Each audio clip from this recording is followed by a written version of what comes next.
آزاد ہو گئے ہیں اور وہ اپنی پالیسی خود بنا سکتے ہیں. ایک یہ ہے، اور ایک دوسرا یہ ہے کہ وفاق کے پاس کوئی وسائل نہیں رہے. وسائل سارے صوبوں کے پاس چلے گئے. یہ بظاہر دو ان کے اعتراضات ہیں جو اس میں جب اتفاق رائے ہی ہو وہاں تو نہیں بنتا. وہاں کہ لاک ڈاؤن کس قسم کا ہوتا اگر ہوتا یا نہ ہوتا، اگر صوبے اختلاف کرتے یا اتفاق کرتے.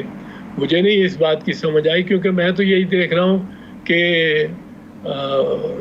صوبہ پنجاب وزیر اعظم کا اپنا ہے، خیبر پختونخوا ان کا اپنا ہے، سندھ جو ہے وہ اگر ان کا نہیں ہے تو سندھ تو کہتا ہے آتے جاتے یہ کہتا ہے اب کہ جو وفاق فیصلہ کرے گا ہم اپنی رائے دیں گے، لیکن جو وفاق فیصلہ کرے گا وہ ہم کریں گے.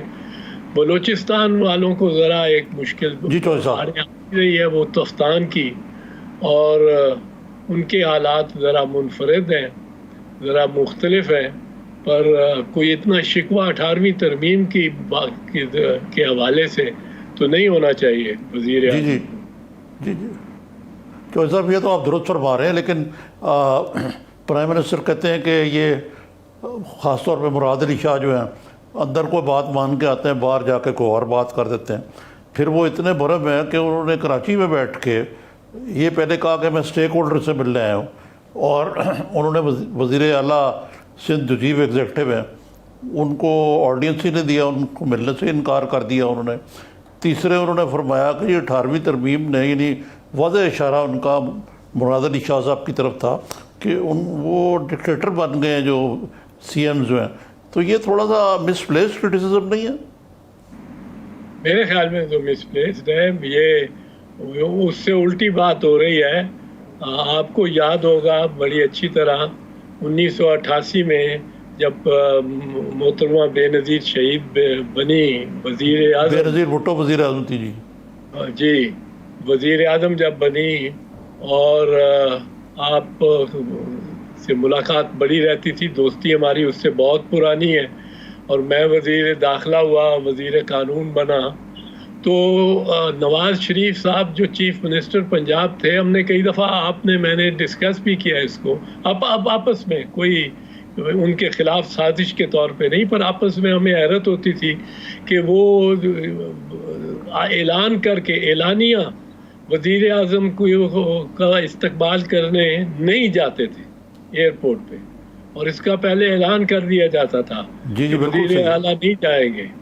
تو یہ تو ہمیں اس وقت بھی بری بات لگتی تھی، اس وقت وزیر اعلیٰ کر رہے ہوتے تھے. اس وقت وزیر اعظم اگر کرتے ہیں تو کوئی اچھی بات نہیں ہے. کراچی جا کے ان کو چاہیے تھا سب سے پہلے ملنا مراد علی شاہ کو. اور آپ کو یہ بھی یاد ہوگا کہ جب نواز شریف آنے کے تیار ہی نہیں تھے بی بی کو کے استقبال کے لیے تک، تو ہم نے پھر یہ سوچا کہ ہم وہی ہاتھ بڑھاتے ہیں دوستی کے لیے، تو ہم ہی ہاتھ بڑھا دیتے ہیں. اور ہم نے پھر یہ طے کیا کہ بی بی جائیں گی، اور بی بی جہانگیر بدر صاحب جو لاہور کی نمائندگی اور پنجاب کی زیادہ کرتے تھے، ان کو لے کے مرحوم جہانگیر بدر صاحب کو میاں نواز شریف کے گھر 25 دسمبر 1988 کو گئیں بطور وزیر اعظم مبارکباد دینے ان کی سالگرہ کی. تو ہم نے کوئی اور کچھ گفٹس بھی ساتھ لے گئیں، ہم نے یہ کیا. لیکن وہ نواز شال کا تحفہ دیا تھا انہوں نے، شال کا تحفہ بالکل شال کا تحفہ دیا تھا. اس کے بعد آپ کو یاد ہوگا کہ ایک ڈنر تھا جس پہ آپ اکٹھے تھے پرل کانٹیننٹل میں، پر وہ ادھر سے ہو کے آئی تھی اور بڑی خوش تھی کہ میں نے آج پہلا اٹھا لیا ہے اور دوستی ہوگی، ہم کسی سے جھگڑا نہیں چاہتے. آپ سے بھی بات کرتی رہی اس بارے میں. تو لیکن نواز شریف صاحب اپنی جگہ بضد رہے.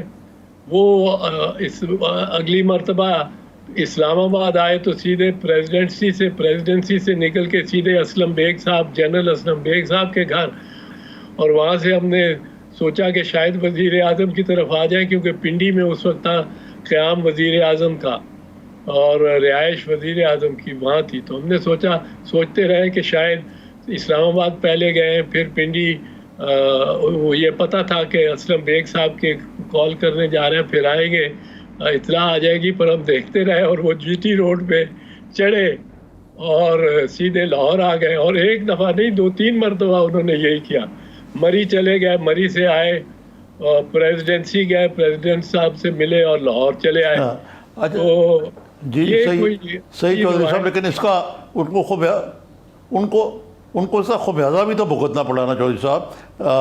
بالآخر ان کو اپنی حکومت سے ہاتھ دھونا پڑا جب وہ وزیر اعظم بنے اور غلام اسحاق نے ان کو فارغ کر دیا اور بعد ازاں بھی وہ فارغ ہوئے.